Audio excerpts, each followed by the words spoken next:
At this hour, investigators are trying to see if the New Orleans attack has any link to an explosion that happened in Las Vegas. Video shows smoke billowing from just outside the Trump Hotel this morning. But take a look at this. New video into our newsroom tonight shows the moment a Cybertruck explodes while parked outside of the hotel.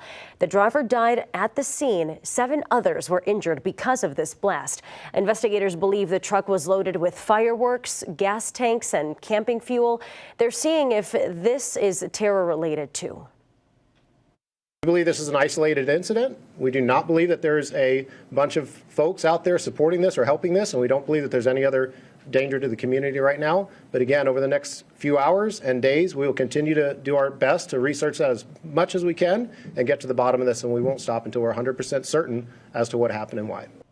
And of course, we'll keep you updated with investigation details. Police say the truck that blew up and the truck used in the New Orleans attack were both rented on an app called Turo. The company issuing a statement saying officials don't believe either renter had a criminal background that identified them as a security threat.